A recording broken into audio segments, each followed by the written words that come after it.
आदरणीय देव के श्री चरणों में वंदन। सभी आंटी और बड़ों को मेरा सादर जय जिनेंद्र। 25 बॉल कार्यशाला के मुख्य वक्ता आदरणीय राष्ट्रीय जी आंटी को मेरा प्रणाम। 25 बॉल का कार्यशाला शुभ आरंभ। नमस्कार महामंत्र से कीजिए राष्ट्रीय आंटी। नमो अरहंतानं ॐ ह्रीं नमो सिद्धानं ॐ ह्रीं आयर्यां ॐ ह्रीं उवज्जायानं ॐ ह्रीं नमः लोये सवसाहुं।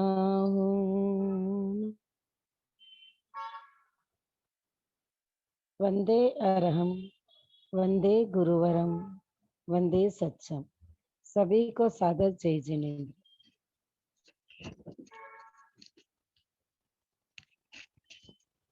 25 बोल का तीसरा बोल। काय 6, पृथ्वी काय, अप काय, तेजस काय, वायु काय, वनस्पति काय, त्रस काय। इनको षट जीव निकाय भी कहते हैं।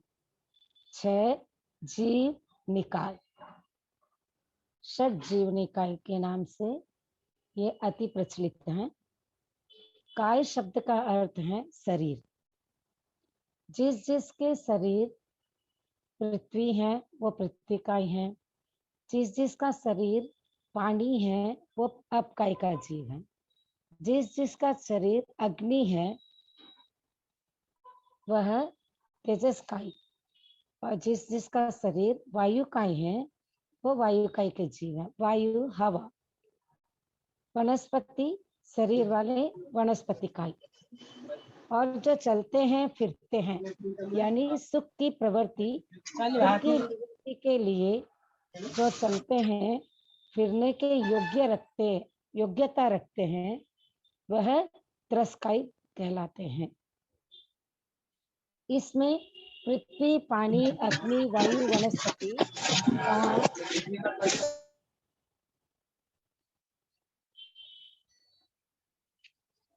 ये 5 स्थावर हैं, और स्थावर नामकरण के उदय से ये जीव स्थावर कहलाते हैं।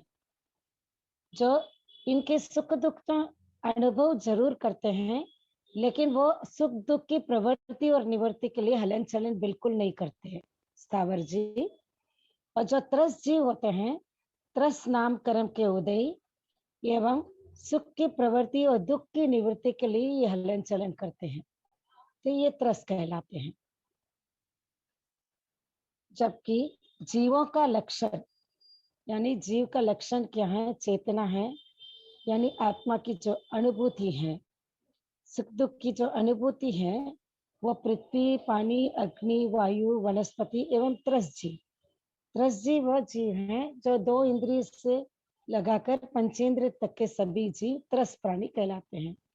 इन सब के सुख दुख की अनुभूति होती है, लेकिन सुख दुख की प्रवृत्ति और निवृत्ति के लिए, यानी सुख की प्रवृत्ति दुख से निवृत्त होने के लिए जो हलन चलन नहीं कर पाता है वह स्थावर जीव है, और सुख की प्रवृत्ति और दुख से निवृत्त होने के लिए जो हलन चलन आदि करते हैं वो त्रस जीव है। अब यहाँ पर अग्नि और वायु ये तो थोड़ा सा डिफरेंट है, क्योंकि वायु चलता हुआ हमको दिखाई देता है और अग्नि भी उसकी ज्योत जलती है तो उसका भी हलन चलन हमें दिखाई देती है। तो क्या वह त्रस नहीं है? तो कहा जाता है आगम में कि वह लब्धि त्रस नहीं है, गति त्रस है। सुख की प्रवृत्ति और दुख की निवृत्ति के लिए वो गति नहीं करते हैं। वो गति के अपेक्षा से बस गति नामकरण के उदय से गति, यहाँ पर इनकी तिर्यंच गति है, यानी इनकी सामान्य स्वभाव है। त्रस नाम कर्म का उदय में गति त्रस और लब्धि त्रस दो प्रकार के हो जाते हैं। तो लब्धि त्रस वह होते हैं जो दो इंद्रिय से लगाकर पंचेंद्रिय की, और अग्नि और वायु गति त्रस कहलाती हैं। वो अपने शरीर, इनका ऐसा ही इनका स्वभाव, और जीव अपने अपने कर्मों के अनुसार, कोई पृथ्वी, पानी, अग्नि, वायु, वनस्पति और त्रस इन जीवों में उत्पन्न होते हैं। अब काय शब्द का और एक अर्थ है समूह, क्योंकि ये समूह में ही हमें दिखाई देते हैं और समूह में रहते हैं। यानी मिट्टी की एक जो शरीर और एक आत्मा, ये हमें बिल्कुल आंखों का विषय नहीं है। हमें जो भी दिखते हैं, मान लीजिए सुई की नोक पर टिकी हुई एक मिट्टी का एक कण ले लीजिए, उसमें भी असंख्य क्या है, असंख्य जीव हैं और असंख्य शरीर है। तो एक शरीर हमें बिल्कुल दिखाई नहीं देते हैं। हमें सामान्यतः ये हम असंख्य जीवों का एक पिंड है और मिट्टी का एक कण है, वो हमें दिखाई देते हैं। लेकिन सब आत्मा के सब शरीर अलग अलग है, यानी ये प्रत्येक है। यानी प्रत्येक माने एक शरीर में एक जीव, साधारण माने एक शरीर में अनंत जीव। तो पृथ्वी, अप, तेजस, वायु, यहाँ तक एक शरीर में एक जीव है। और एक एक, मान लीजिए अप का पानी का एक कण, पानी की एक बूंद में भी असंख्य जीव हैं, और अग्नि का एक चिंगारी में भी असंख्य जीव हैं, और वायु का भी वैसा ही है, असंख्य जीवों का मृतक मृतक शरीर और मृतक मृतक जीव। लेकिन वनस्पति काय दो प्रकार के हो जाते हैं, प्रत्येक और साधारण। प्रत्येक में एक शरीर में एक जीव, साधारण में एक शरीर में अनंत जीव। अब पृथ्वी काय से शुरू करते हैं। पृथ्वी काय में यहाँ पर उदाहरण दिया है मिट्टी, मूरत, पत्थर, हिंगुल, हरताल, हीरा, पन्ना, कोयला, सोना, चांदी आदि, ये सब पृथ्वी का एक जीव है। एक डली में असंख्य भृतक भृतक जीव है। भृतक भृतक जीव है, यहाँ पर एक एक शरीर में एक एक जीव, लेकिन समुदाय में रहते हैं, समूह में रहते हैं, और असंख्य शरीरों का, असंख्य आत्मा का एक पिंड है एक डली में। पृथ्वी काय के जल के विरोधी शस्त्र लगे तब तक, विरोधी शस्त्र जब भी लग जाता है, यानी अपोजिट तत्व, वह जीव मर जाता है। विरोधी शस्त्र दो प्रकार के होते हैं, स्वशस्त्र और परशस्त्र। पृथ्वी काय का पृथ्वी से ही भी मरण हो जाता है, यानी मिट्टी, एक मिट्टी के ग्रुप दूसरी मिट्टी के ग्रुप से जब मिल जाता है, जैसे लाल मिट्टी का कण काली मिट्टी के कण से अगर मिल जाता है तो वह जीव मर जाता है, वो निर्जीव हो जाता है। इसको कहते हैं स्वशस्त्र। तो मिट्टी से मिट्टी के जीवों का मरण हो जाता है, यानी सचित और अचित जो कहते हैं, आत्मा सहित सचित, अचित आत्मा रहित अचित।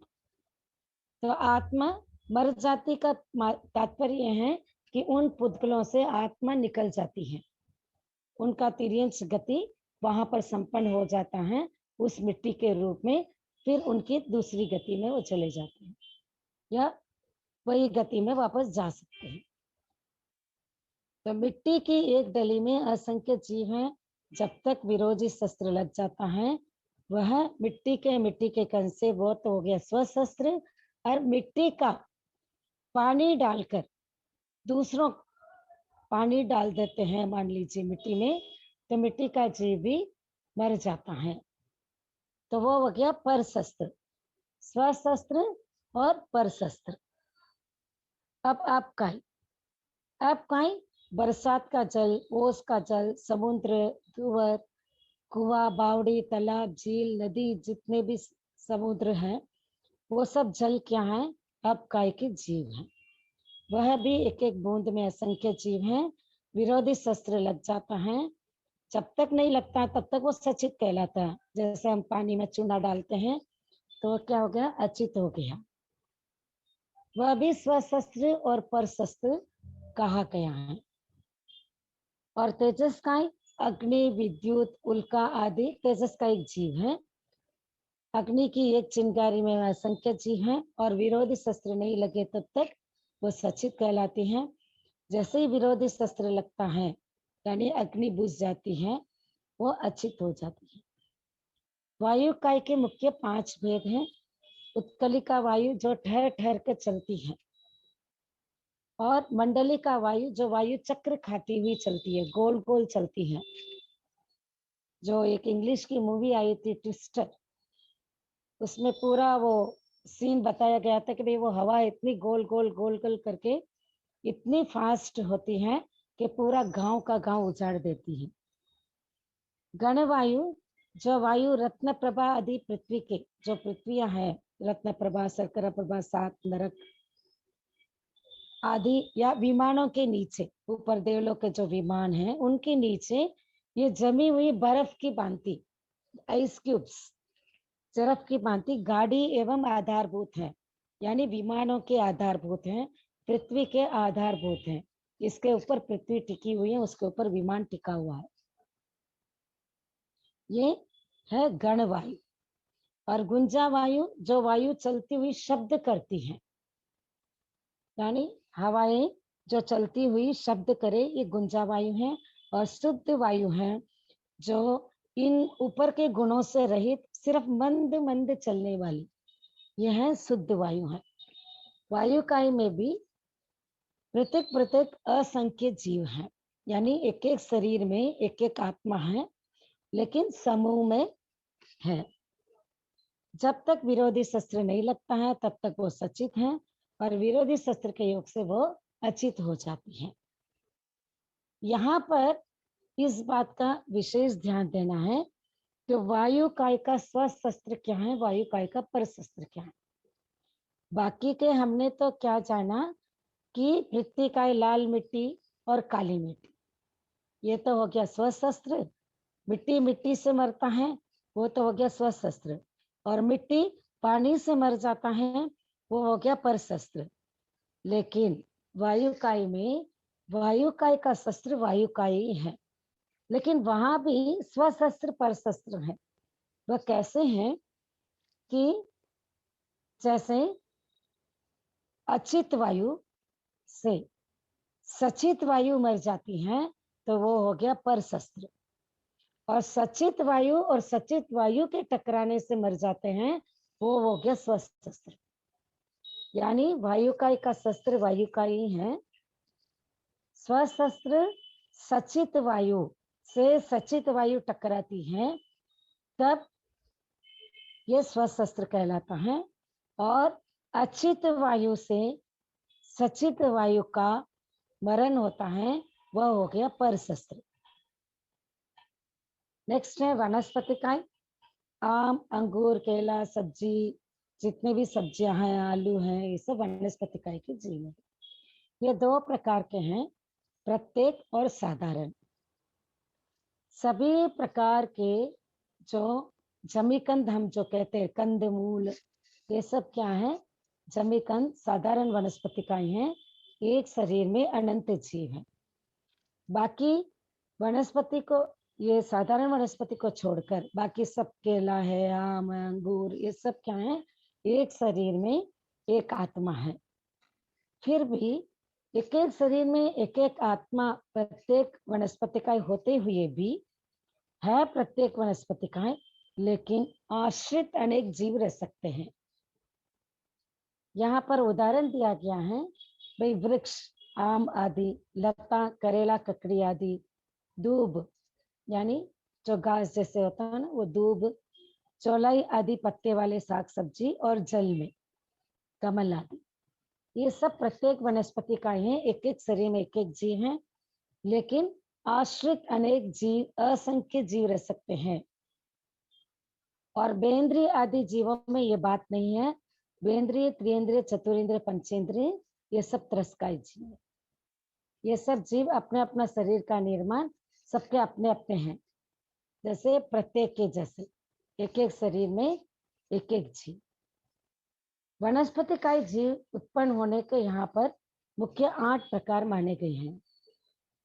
अग्र बीज, ये जो बीज जो प्लांट्स होते हैं उसके टॉप में रहता है बीज जैसा, बस उसी को लेकर बो देते हैं तो वृक्ष खड़ा हो जाता है।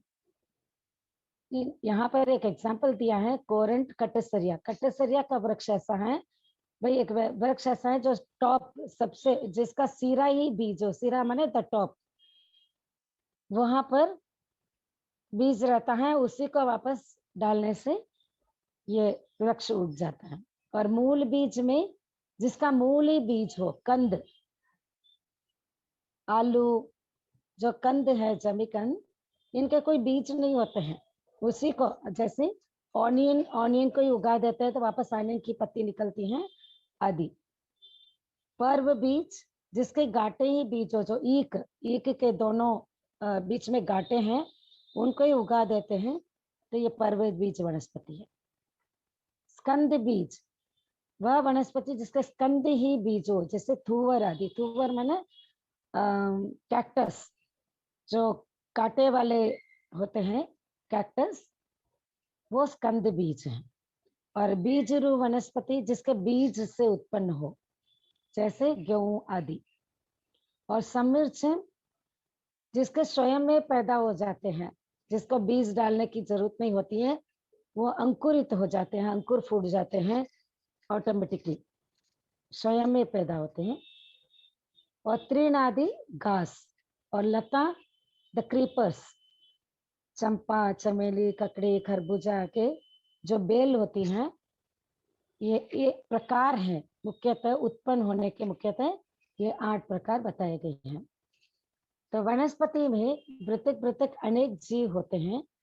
जब तक उनको विरोधी शस्त्र नहीं लगता है तब तक वो सचित कहलाती हैं, और विरोधी शस्त्र के योग से वह अचित हो जाती है। वनस्पति काय में अनंत जीव है। किसमें? साधारण वनस्पति काय। वनस्पति काय 2 प्रकार के हो जाते हैं, प्रत्येक और साधारण। तो साधारण में अनंत जीव है, प्रत्येक में एक एक शरीर में एक एक जीव है। और पृथ्वीकाय, अपकाय, तेजसकाय, वायुकाय, यहाँ तक ये चारों ही कितने जीव हैं संसार में? असंख्य जीव हैं। और वनस्पति काय अनंत जीव है। अब जो हमें पृथ्वी, पानी आदि दिखाई देते हैं वो जीव नहीं दिखाई देता। जीव है आत्मा, अरूपी है, बिल्कुल आंखों का विषय नहीं है। वह अतीन्द्रिय ज्ञानी, केवल ज्ञानी ही इनको देख पाते हैं। आत्मा को जो हमें दिखाई देता है वह सब शरीर है, शरीर हमें दिखाई देता है। और त्रस्काय 2 इंद्रिय से लेकर पंचेंद्रिय जीव, ये सब त्रस्काय जीव है, जो उनके सुख की प्रवृत्ति या दुख की निवृत्ति के लिए हलन चलन करते हैं, और त्रस नामकरण के उद्देश्य। यह मुख्यतः 8 प्रकार हैं। अंडज, यानी जो अंडे से पैदा होते हैं, जो अंडों से पैदा होते हैं, पक्षी, सर्प आदि। और पोटस, जो खुले अंगों से ही पैदा होते हैं, हाथी, चूहा आदि।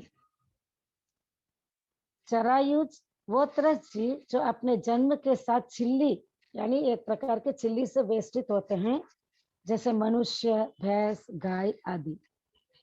और रसज, जो रस यानी दही आदि रसों में जो उत्पन्न होते हैं, कृमि आदि। और श्वेतज, श्वेतज यानी पसीने से जो उत्पन्न होते हैं, स्वे और तज यानी पसीना, जो पसीने से उत्पन्न हो जाते हैं, वह झूलिक आदि पसीने से उत्पन्न होते हैं। और समूर्छन जो जीव नर मादा का बिल्कुल सहयोग नहीं होता है, स्त्री पुरुष के सहयोग के बिना ही जो उत्पन्न हो जाते हैं, मक्खी, चींटी आदि।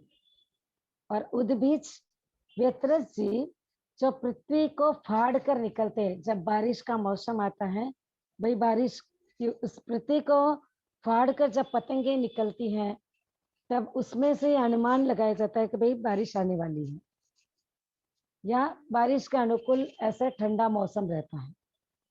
और औपातिक व्यत्रस जीव जो गर्भ के रहे बिना ही सैया विशेष, जिसके नारकी के और देवता के स्थान विशेष, कुंभी विशेष, यानी नारकी के कुंभी में पैदा होते हैं और देवता सैया में पैदा होते हैं। तो इस प्रकार यह 8 प्रकार है त्रस्काई जीव के। तो हमने यहाँ पर यह तीसरा बोल काय छे षट जीवनी काय के नाम से जाना जाता है, और इसका संक्षिप्त विवेचन जीव अजीव के बोल के आधार पर हुआ। बताने में जो कोई अतिचार दोष लगा हो तो तत्सम इच्छामि दुक्कडम। सबके प्रति बहुत बहुत आभार, गुरुदेव के प्रति अनंत अनंत कृतज्ञता का भाव। अब किसी का प्रश्न है इससे संबंधित, वो अपना प्रश्न रख सकते हैं।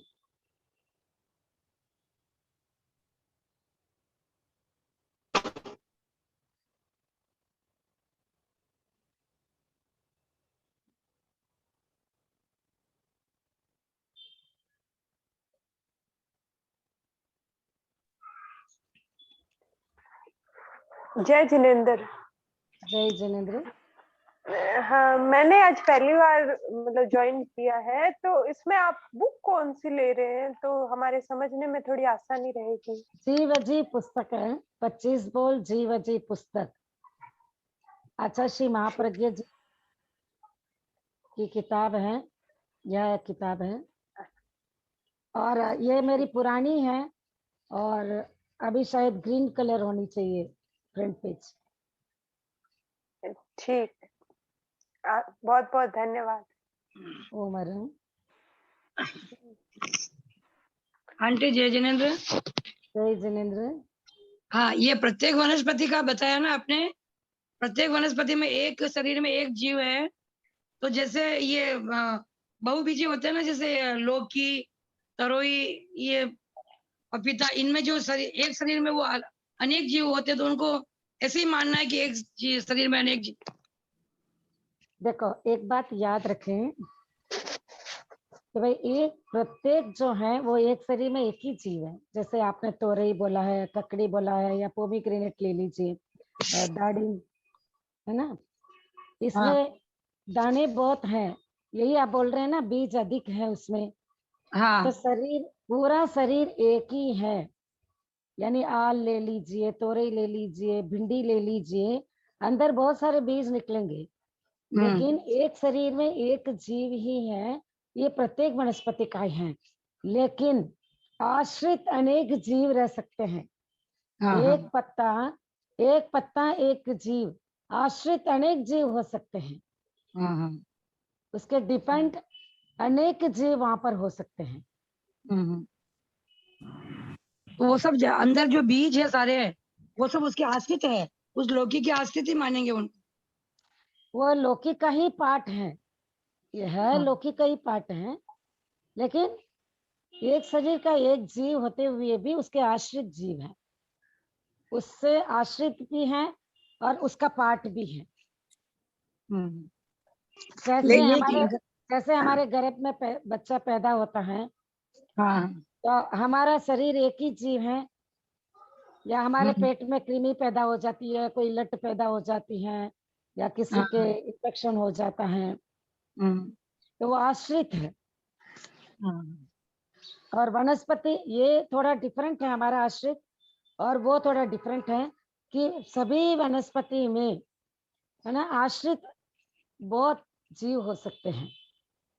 जैसे आगे में बताया गया है कि एक बीज है, एक बीज हमने मिट्टी में डाला तो फर्स्ट जो निकलता है उसको कहते हैं रूट्स, हम्म, वो रूट्स हैं अनंतकाय जीव, हाँ उसमें अनंत जीव है।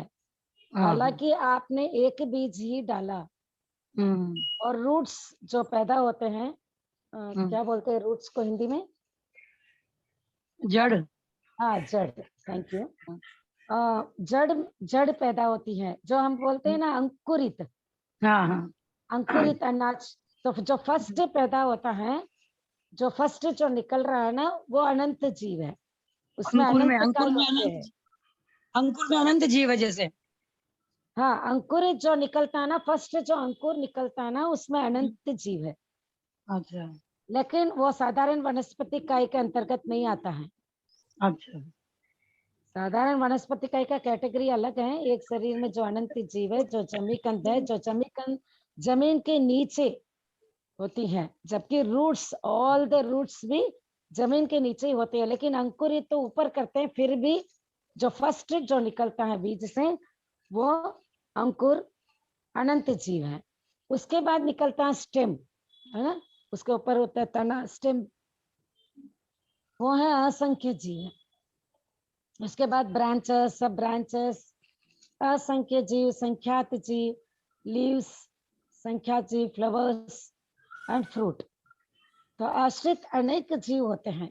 बीज एक ही डाला है, एक ही आत्मा का एक ही बीज था, लेकिन उसके आश्रित कितने जीव हो गए एक पेड़ में?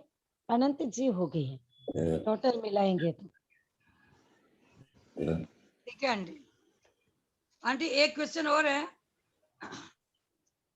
बोलिए। आंटी एक क्वेश्चन और है कि ये है ना, ये अलग है, इससे जीव जी से तो नहीं है, तत्व ज्ञान से ही है कि वो मिथ्या दर्शन मोहनीय की तीन तीन प्रकृतियां है, सम्यक्त्व मोहनीय, मिथ्यात्व पारस मोहनीय। भाई, ये अभी 25 बॉल का चल रहा है, तीसरा बॉल से संबंधित हो तो पूछ लीजिए, वो मैं उस क्लास में बताने का भाव रखती हूँ। Okay aunty, thank you. जय जिनेन्द्र आंटी। कृतज्ञोस्मि आंटी। Thank you. जय जिनेन्द्र आंटी। सही जिनेन्द्र सर। हाँ, मैं बोल रही थी जैसे अब लौकी का है बीज, तो अपने अलग अलग बीज डालेंगे तो अलग अलग पेड़ निकलेंगे, या फिर बीज में पेड़ निकलेंगे ही नहीं? क्योंकि उसमें तो अनंत बीज हो गए। जैसे संतरा है, उसमें भी एक मतलब संतरे की स्लाइस में 2 या 3 बीज हो जाते हैं, तो उसको वो अनंत अंकुरित मत होंगे कि बोलिए, नहीं? अनंत मत बोलिए, संख्यात और संख्यात। अनंत तो साधारण वनस्पति का ही के अंतर्गत हाँ, कहाँ पर हो जाता है, या अंकुरित में हो जाता है। तो वही मैं बोल रही थी कि उसमें फिर एक आत्मा कितनी होगी? देखो, एक लौकी में, लौकी पूरी जैसे आम है, आम में एक गुठली है, तो आप कहते हैं भाई हाँ, गुठली है तो एक आम में एक जीव है। एक आम में, एक गुठली में रहते हुए भी उसके आश्रित अनेक जीव है। आम में भी, एक आम में भी आश्रित अनेक जीव वो है उसमें। नहीं, वैसे ही जीव लौकी है। आत्मा फिर अलग अलग होगी या फिर कैसे होगा, क्या होगा, वही पूछना चाह रही हूँ मैं। ओके, तो एक लौकी है जो एक प्रत्येक वनस्पति का है, तो पूरा शरीर एक है और एक आत्मा है, लेकिन उसके आश्रित अनेक जीव हो सकते हैं। थैंक यू आंटी, कृतज्ञोस्मि। हम आपके आभारी हैं। देव के प्रति अनंत अनंत कृतज्ञता का भाव, आपके प्रति आभार।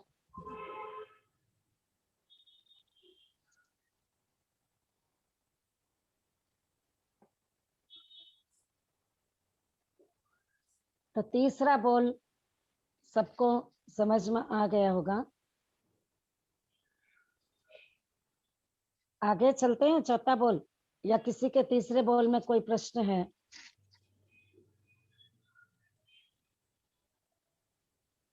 या फिर मैं एक प्रश्न पूछ लेती हूँ, ये कोई जवाब। आपने जो बताया अंकुरित में, मतलब अनंत जीव होते हैं, तो जो अपने वो मूंग मोट करते हैं फिर उसमें बहुत जीव होते हैं। हाँ, जैसे ही अंकुर निकलता है वो अनंत काई है, वो अनंत का है।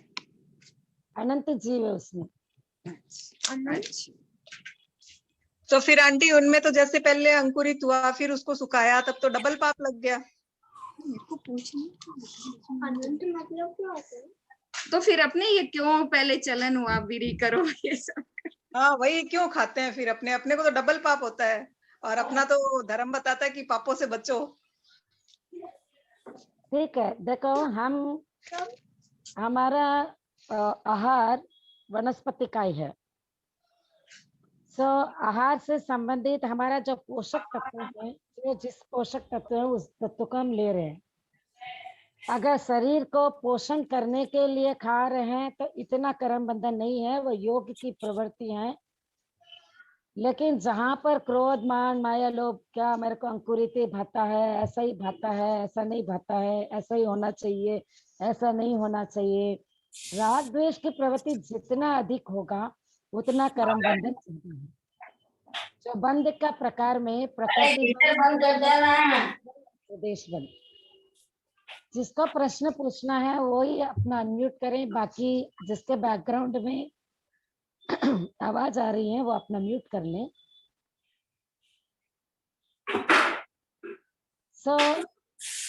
हमारा लक्ष्य है कि हम मुक्त हो, और लेकिन जो शरीर के पोषण चाहिए वो पोषण तत्व के लिए है। और मुझे ऐसा अनुभव या प्रतीत ऐसा मैंने समझा है कि पहले के जमाने में यानी सीजन वाइज फ्रूट्स आते थे, सीजन वाइज वेजिटेबल्स आते थे। भिंडी का सीजन होता था तो भिंडी आ जाती थी, तो फिर क्या करते हैं, जितना खाना खा लेते हैं उतना खा लेते हैं, फिर बाकी का वेस्ट क्यों करें, तो उसको सुखा कर रखते थे और सूखी सब्जी के हिसाब से खा लेते थे। लेकिन वर्तमान में तो द क्लाइमेटिक चेंज हुआ है और एवरीथिंग चेंज है, तो सब चीज सब मिलती है। तो यहाँ पर अब अपेक्षा नहीं रहती है कि भिंडी को ले या गौरफली को ले या कुछ भी ले ले, वे सुखाकर खाना अपेक्षित नहीं लगता। हम अपना विवेक पूर्वक हम काम करेंगे तो अच्छा रहेगा। रूढ़िवाद को पकड़ करके नहीं, मुझे सूखी हुई भिंडी भाती है, सूखी हुई आम पाते हैं, सूखी हुई आम के छिलके भाते हैं, ऐसा हम करके करेंगे तो मुश्किल है। और एक हेलो मैडम जय जिनेंद्र साहब, पहले भाने के हिसाब से ये तो करते थे क्योंकि अवेलेबल नहीं होती इसलिए करते, एक्स्ट्रा बोल के तो नहीं सुखाते थे। देखो हम 100 साल की बात कर रहे हैं। मैंने तो अपने गुरु से, जिसके पास मैंने पढ़ाई की है, लगभग मुझे ऐसा प्रतीत होता, हो सकता है इसके बहुत सारे कारण हो सकते हैं। मैंने तो एक बार महाप्रज्ञा जी से पूछा था हरा सूखा के लिए, एक्चुअली मैं थोड़े सूखे कम खाती तो वैसे पूछा था, तो वो बोले हरा या जैसे तिथि का आपने सोगन करके सूखा साग खाते हैं तो वो बराबर ही क्रिया लगेगी, क्योंकि आपने पहले तो क्रिया करी थी। उससे ऐसा नहीं है कि अष्टमी को सुखा के आपने भिंडी खाई तो कम लगेगा या वैसे लगेगा, क्योंकि सुखाने के आपने वो सारा मतलब आरम संभारम पहले कर चुके हैं अपने, क्योंकि वो तो पहले अवेलेबल नहीं होती थी इसलिए ऐसे सुखाते थे, उसका धर्म से कोई लिंक नहीं है। राइट। देखो धर्म है ना वर्तमान से है, जिस समय आपने सुधारा सुखाया वही हो गया।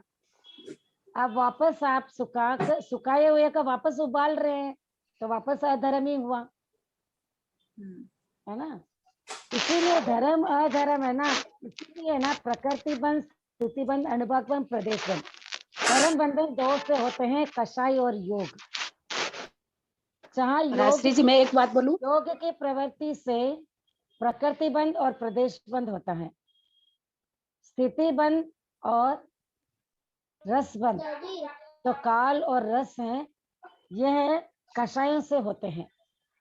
अब सबका अपना अपना दृष्टिकोण होता है कि वो किस इसमें अपेक्षा। मैं कुछ बोलूं? हाँ बोलिए। हाँ जय जिनेंद्र सभी से, मैं तारा चौधरी पनवेल से। तो जो आपने अभी पहले जिन्होंने बताया कि भाई जो तिथि पे सूखी सब्जी जो करते थे तो पहले ही आरंभ समारंभ हो गया, इसीलिए वो पाप तो पहले लग गया। लेकिन इसमें जो तिथि के त्याग है उस दिन सब्जी खा रहे तो पाप पहले हो गया, तो उस दिन धर्म का कुछ रिलेटेड नहीं है। लेकिन इसमें ये धर्म होता है कि आपने उस दिन हरी सब्जी खाने के त्याग किए, आपने जो त्याग किया ना उसका धर्म हुआ, वो हरी सब्जी या सूखा सब्जी से वो हाँ, वो रिलेटेड त्याग का धर्म मानते हैं, पर हाँ वो त्याग का धर्म होता है। जो आप त्याग करते हो उसका धर्म होता है, क्योंकि जितना त्याग उतना धर्म। हाँ, वो तो त्याग करते हैं उसका हाँ, धर्म। बस बाकी पाप तो पहले करो या बाद में करो, हाँ, वो हरा उससे सूखा कुछ। बोल हाँ के नहीं है वो, हरा सूखा बोल के नहीं। हाँ, और पुराने लोग तो क्या है कि सीजन वाइज मिलती थी, तो पहले बार नहीं मिलती हरी सब्जी तो अवेलेबल सूखा होती देते नहीं। थे, सूखा के रखते थे। हाँ, तो लेकिन त्याग में धर्म होता है कि जिस दिन आपने त्याग किया उस दिन धर्म। अरे, ओम अरहम। आजकल जैसे बोलते हैं ना, स्प्राउट का ही बोल रहे थे, अगर आज किसी से डॉक्टर ही बोलते हैं स्प्राउट्स ज्यादा खाओ। अब हेल्थ वाइज बोलते हैं, अपने जैन धर्म में बोलते हैं नहीं खाओ। नहीं, जैन धर्म ऐसा कभी नहीं कहा है कि मत खाओ। मतलब भाई नहीं खाओ माने कि इसमें संयमी बहुत का ज्यादा पोषण और जीव है। असंयमी का पोषण है। देखो, ग्रस्त हैं हम, व्रताव्रती हैं, संयमी है, हमें ग्रस्त धर्म का भी पालन करना पड़ता है, आवश्यक हिंसा भी करनी पड़ती है, लेकिन अनावश्यक हिंसा से बचे। सिंपल है, और संकल्प पूर्वक हिंसा से बचे। हाँ, और वो तो हम स्वयं असंयमी है, हम सुखाए तब भी पाप लगा, तो अभी सुखाकर खाए तब भी पाप ही लग रहा है। लेकिन असंयमी का पोषण, लेकिन त्याग जितना जितना त्याग किया है वो व्रत में आ जाता है, वो व्रत है धर्म। और जो अव्रत है, असंयम का पोषण है, वो तो अधर्म ही है।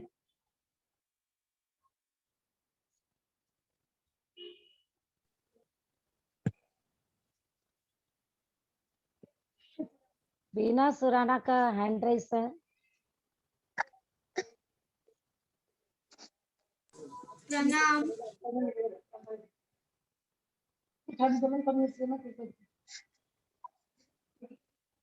बीना जी, आप कुछ पूछना चाहती हैं? हैंड राइज है।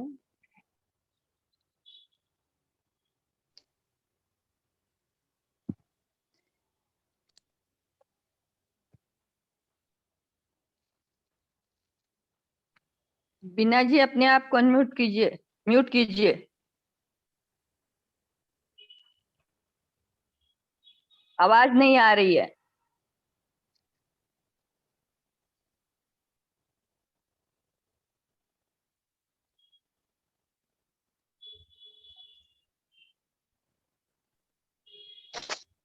मीना, कोई क्वेश्चन है तो पूछिए। आंटी, हाँ, जय जिनेंद्र।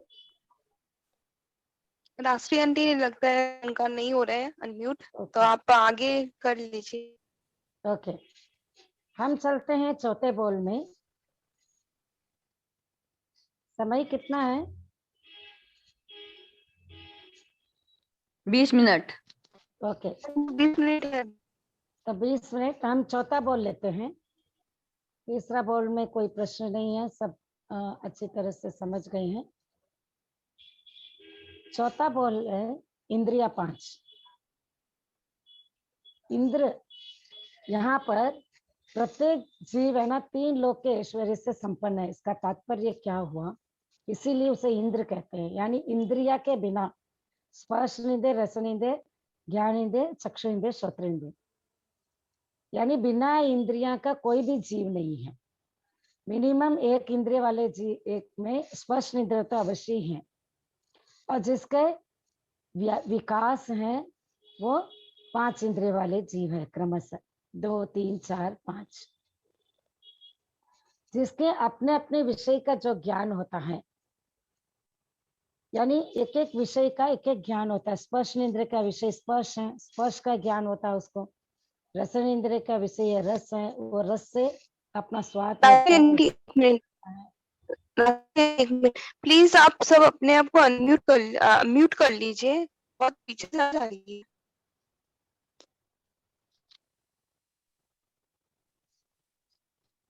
कर लीजिए। ओके, और चक्षु का विषय है क्या है? भाई, चक्षु के द्वारा रूप को देखा जाता है, और जिस इंद्रिय से ध्वनि का ज्ञान होता है वह श्रोत्रेंद्रिय है, कान। तो 5 इंद्रिय के अपने अपने विषय हैं, और इंद्रिय के आधार पर ये विभाग किया गया है। जैसे गति के आधार पर प्रथम बोल है 4 गति, तो चौथा बोल है इंद्रिय के आधार पर यहाँ पर विवेचन है कि एक इंद्रिय जिसके पास स्पर्श इंद्रिय वह इंद्रिय, तो यहाँ पर इंद्रियां कितनी हैं? 5 हैं, 5 सेंस ऑर्गन्स। और इंद्रिय के 2 भेद है, द्रव्येंद्रिय और भावेंद्रिय। द्रव्येंद्रिय किसे कहते हैं? पुद्गल, पौद्गलिक रचना, पौद्गलिक शक्ति। पुद्गल में भी 2 रूप हो जाते हैं, एक तो पौद्गलिक रचना आकार विशेष और एक पौद्गलिक शक्ति। तो नाक, कान आदि 5 इंद्रियों के बाह्य और भीतरी आकार, यानी हमारा ऊपर का आकार भी है और अंदर के आकार भी है। तो यहाँ पर 2 प्रकार के हो जाते हैं, द्रव्येंद्रिय यानी निवृत्ति और उपकरण। और निवृत्ति के 2 भेद है, बाह्य और भीतर का आकार। तो ये पौद्गलिक जो रचना होती है या पौद्गलिक शक्ति होती है वो द्रव्येंद्रिय है। और भावेंद्रिय क्या है? आत्मा की प्रवृत्ति, आत्मा की योग्यता, लब्धि और उपयोग, उसका यूज करना, प्रवृत्ति करना, ये भावेंद्रिय है। अब द्रव्येंद्रिय के मुख्यतः 2 भेद है, निवृत्ति द्रव्येंद्रिय और उपकरण द्रव्येंद्रिय। और निवृत्ति द्रव्येंद्र के 2 भेद है, यानी निवृत्ति का मतलब यहाँ पर आकार है, इंद्रिय के आकार, वो बाहरी आकार और भीतर का आकार, यानी बाह्य और आभ्यंतर। तो बाह्य आकार सभी जीवों के, भिन्न भिन्न जीवों के भिन्न भिन्न रूप है, यानी ऊपर का आकार सब जीवों के एक समान नहीं होते हैं, लेकिन आभ्यंतर आकार जो भीतर का आकार है वो सब जीवों के एक साथ होते हैं।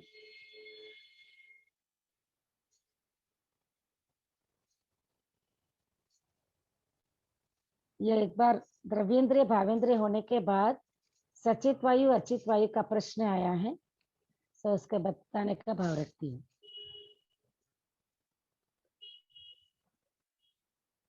जैसे ही आभ्यंतर आकार सब जीवों के एक से होते हैं, जैसे श्रोत्रेंद्रिय कान, कान बाहर के आकार में सबके भिन्नता है, लेकिन अंदर का आकार सबका एक समान है, जैसे कदम के फूल जैसा।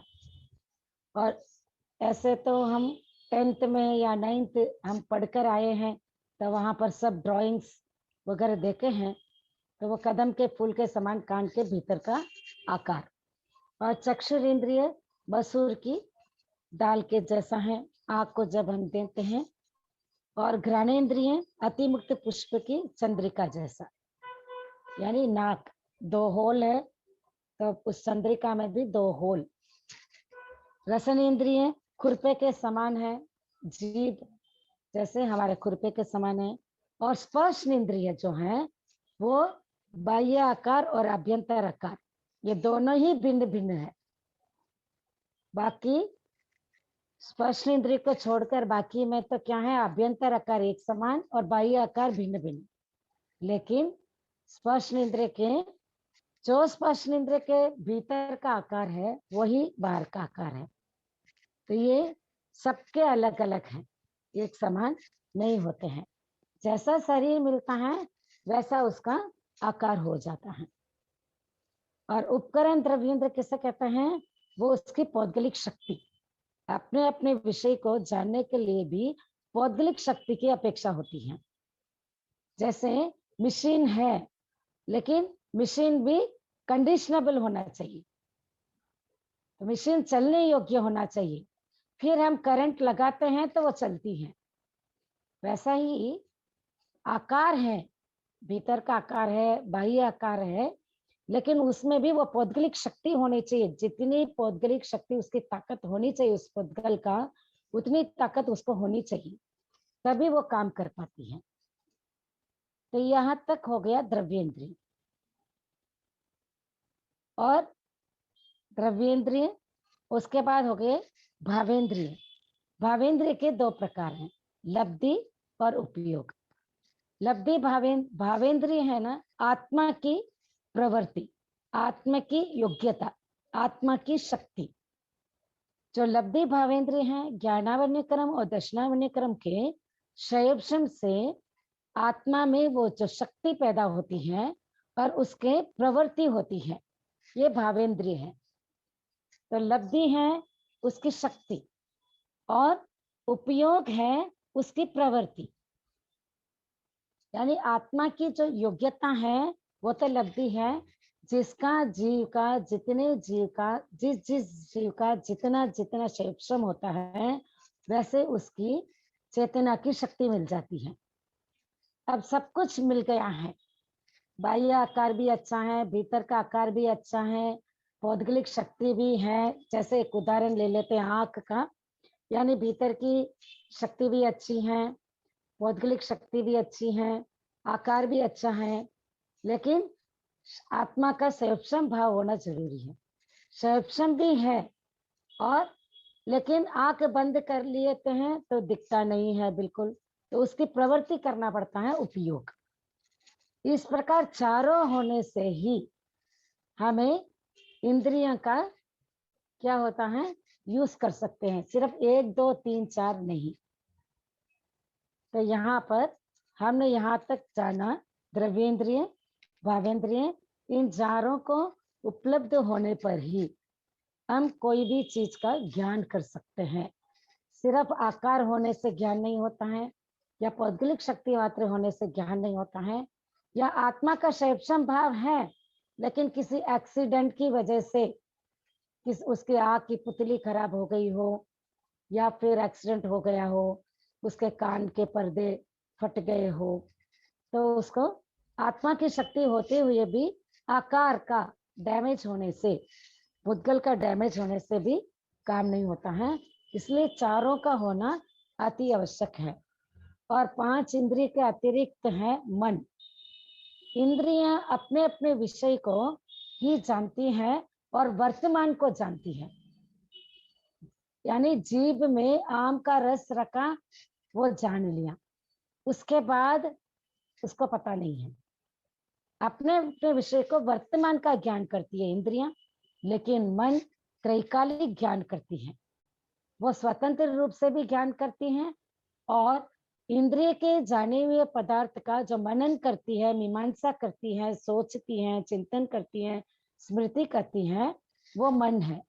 मन त्रैकालिक है, यानी तीनों काल का स्मृति भी करती है। उसका 3 काम मुख्यतः है, स्मृति, वर्तमान का चिंतन और भविष्य की कल्पना, ये मन का है। और इंद्रियां सिर्फ मूर्त पदार्थ को ही देखती हैं, लेकिन मन मूर्त अमूर्त दोनों को भी चिंतन कर सकती है। आत्मा का भी चिंतन कर सकती है, अमूर्त का भी चिंतन कर सकती है, मनन कर सकती है।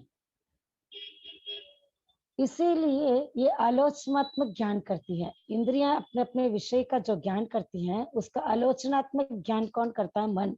इसीलिए उसको कहा जाता है इंद्रिय जैसा, यानी इसका दूसरा नाम है ईषद इंद्रिय और नौ इंद्रिय।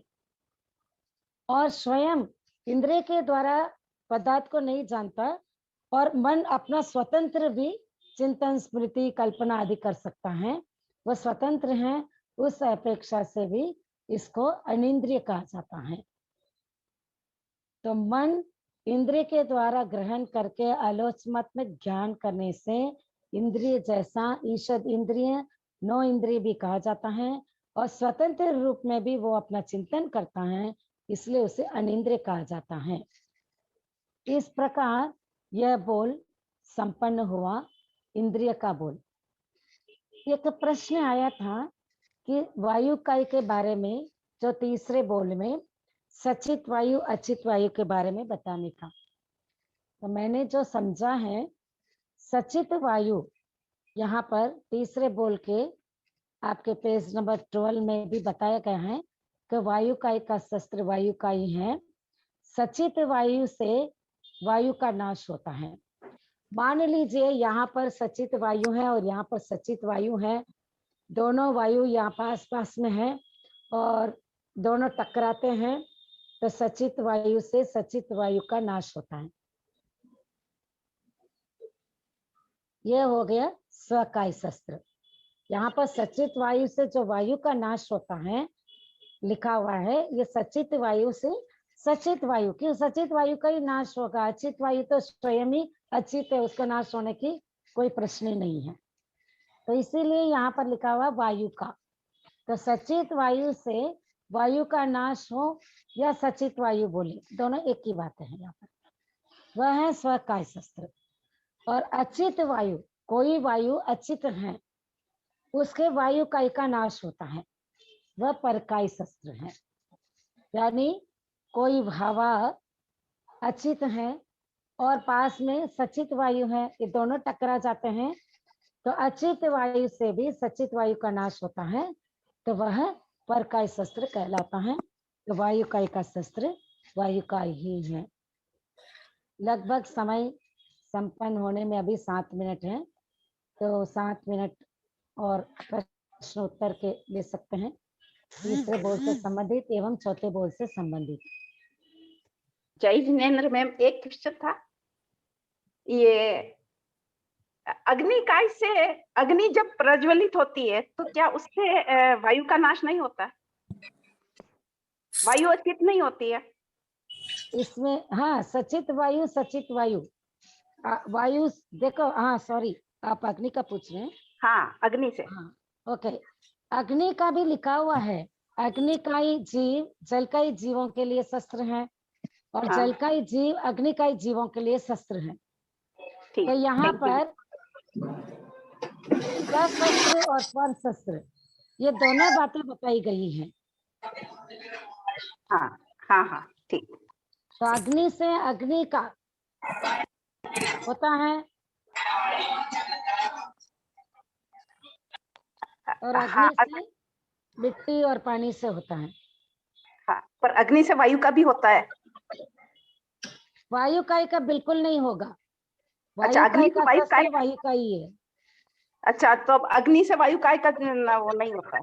नहीं होता है। हम जब गैस जलाते हैं, सब जलाते हैं ना, तो हाँ, वायु का जीव नहीं मरते हैं। वायु के जीव नहीं। Thank you ma'am. जैसे आग लगती है तो आसपास की वायु फिर वो अच्छी नहीं होती है, गर्म हो सकती है लेकिन मरती नहीं है, क्योंकि वायु का शस्त्र वायु का ही है। भगवान ने कहा है, आदर में लिखा हुआ है। जैसे अपने बोलते हैं, पंखा चलाते हैं, करते हैं, वायु काल के जीवों की विराधना होती है, तो फिर अग्निकाय से कैसे नहीं होती है? देखो, वायु काल की विराधना होती है तो वायु का वहां पर जो वायु है दूसरे वायु से टकराती है तो होती है। ओके, हवा इतनी स्पीड चलती है, फैन चलता है, तो वायु का एक हवा से टकराती है, इसलिए वायु का एक जीव की इतना होने की संभावना होती है। तो पंखा निमित्त जरूर बनता है, लेकिन वायु का एक टकराने से ही वायु का एक जीव मरते हैं। अपने उठ के जाते हैं, हलन चलन से भी वायु का के जीव मरते हैं, तो फिर कैसे? हमारे हलन चलन से वायु का एक जीव नहीं मरते हैं। हमारे हलन चलन से वायु का एक टक्कर लगती है, वायु का एक गैप होता है ना, सी सिंपल है। अब बर्तन में कोई पानी है, एक कटोरी अंदर डाल देते हैं, तो पानी का क्या है, स्तर ऊपर उठता है, लेकिन पानी बड़ा नहीं है, पानी तो उतना ही है। कटोरी डालने से पानी का स्तर ऊपर हुआ है, कटोरी का वजन अंदर डालने से पानी का स्तर ऊपर हुआ है, लेकिन वो निमित्त जरूर बनती, क्योंकि वायु का ही हम यहाँ पर स्पेस है। अगर हाथ जोर से हिलाते हैं, कपड़े जोर से झटकते हैं ना, तो हमारे निमित्त से वायु का एक से टकराती है, तब जीव की हिंसा होती है। इसीलिए हमारे हाथ के हिलने से निमित्त बनता है हमारे हाथ। शांति जी, मेरे को समझ में नहीं आया अभी तक। हाँ जी, हाँ सर। ये वायु काय की मतलब, जैसे बोलते हैं ना, अपने मुंह से भी हवा निकलती है तो वायु काय के जीव मरते हैं, फिर वो हवा तो निकलती है तो वायु काय के जीव मरेंगे ना। अंदर भी वायु हवा से निकल रही है, बाहर की हवा से टकरा रही है। नहीं, पर चलने फिरने भी बोलते हैं ना, कि जैसे एक बार मेरा सुना हुआ है। नहीं, चलने फिरना योग की प्रवृत्ति है। सिंपल देखिए, आपने सुना सही है, राइट है, निमित्त बनते हैं। ओके, मान लीजिए कि मैंने एक खड्डा खोदा, ओके, और आप चल रहे हैं और खड्डे नहीं देखा तो गिर गए, लेकिन खड्डा खोदा मैंने तो मैं निमित्त बन गई हूँ लेकिन आपने देखकर नहीं चला इसलिए गिरे हैं। इसलिए कहा है, भगवान ने क्या कहा, हम रोज अरहत वंदना में बोलते हैं, सुख दुख का अपना अपना ही उदय भाव है, उसके अनुसार ही वो करते हैं। यहाँ पर भगवान ने कहा है कि विरोधी शस्त्र में वायु का ही जो हवा है, हवा का शस्त्र हवा ही है। बाकी अग्नि से वायु का ही जीव नहीं मरते हैं। जैसे हमारे चलने से, भगवान ने ये भी तो कहा है, हमारे चलने से सूक्ष्म जीव की हिंसा नहीं होती है। तो वो भी हम मान रहे हैं ना, भगवान की वाणी को हम मान रहे हैं ना श्रद्धा से। हाँ, तो हाँ, हम आपने निमित्त जरूर बन सकते हैं कि मान लीजिए कि जोर से हाथ से इसीलिए साधु संत क्या बोलते हैं भाई कि कपड़े जो हम जोर जोर से झटकते हैं, तो साधु संत जोर जोर से नहीं झटकते हैं, साधु संत भी प्रलेवना करते हैं तो ऐसे ऐसे झाड़ते हैं, जोर से नहीं करते हैं, धीरे धीरे से करते हैं। लेकिन कभी कभी हो जाता है तो वो तो देखो छठे गुणस्थान है, कुछ प्रमाद हो जाए, दोष लगता है तो सुबह शाम प्रतिक्रमण भी करते हैं, प्रायश्चित भी लेते हैं। जय जिनेंद्र आंटी जी। जय जिनेंद्र। मेरा एक प्रश्न है आंटी जी कि ना सचित वायु और ना अचित वायु की पहचान कैसे हो? अतीन्द्रिय ज्ञानी बता सकते हैं, मैं तो नहीं बता सकती हूँ। कैसे आंटी जी? एक बात जरूर बता सकती हूँ आगम के आधार पर कि भाई हम जो श्वास ले रहे हैं और जो श्वास छोड़ रहे हैं, हाँ जी, उससे जीव की विराधना होती है। सचित लेते हैं कि अचित लेते हैं, ये बताइए। सचित आती है वायु, तो वो जीव के साथ ही आती है। अचित आती है, श्वास में अचित लेते हैं। यानी अगर सचित वायु अगर जाते हैं और वायु कई की जीव की विराधना होती है तो साधु संत तो दीक्षा लेते ही नाक बंद करके कुंभक कर लेना चाहिए था, है ना? मैं बोलूं मैम? लेकिन ऐसा नहीं है। सचित हम जो लेते हैं श्वासोश्वास वर्गना के पुद्गल को ग्रहण करते हैं, हाँ जी, है ना? श्वासोश्वास वो अचित वर्गना वायु के लेते हैं पुद्गल आंटी को जी। ग्रहण करते हैं, अचित को ग्रहण करते हैं। तब अपने आप को म्यूट करे तो आवाज अच्छे से आएगी आंटी की। सब बोलते तो आवाज ही नहीं आती फिर। तो समझ में आ रहा है, जो हम श्वास ग्रहण कर रहे हैं, जो हम अंग्रेजी भाषा में बोलते हैं ऑक्सीजन ग्रहण करते हैं, कार्बन डाइऑक्साइड बाहर निकलते हैं, हाँ जी, हम श्वासोश्वास वर्गना के पुद्गल को ग्रहण करते हैं, अचित है, सचित नहीं है। पुद्गल है, अचित है, वर्गना को ग्रहण करते हैं। जीव के प्रयोग में आने वर्गनाएं है, औदारिक वर्गना, विक्रिय वर्गना, आरक वर्गना, तेजस वर्गना, कार्बन वर्गना, मनोवर्गना, वचन वर्गना, श्वासोश्वास वर्गना, है ना, कार्बन वर्गना, ये सब क्या है? पुद्गल है, पुद्गल वर्गनाएं हैं। कृतज्ञ में आंटी जी, बहुत बहुत आभार आपका। ओम अरहं।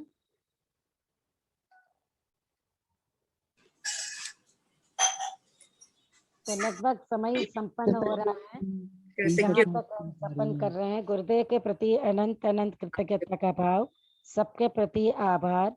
ओम अरहं। चत्तारि शरणं ओम अरहं। प्रवक्ष्यामि, अर्हन्ते शरणं प्रवज्जामि, ते शरणं प्रवज्जामि, साहु शरणं प्रवज्जामि, केवली पन्नतम धम्मं शरणं प्रवज्जामि। ओम अरहं, ओम अरहं, ओम अरहं। सबके प्रति आभार।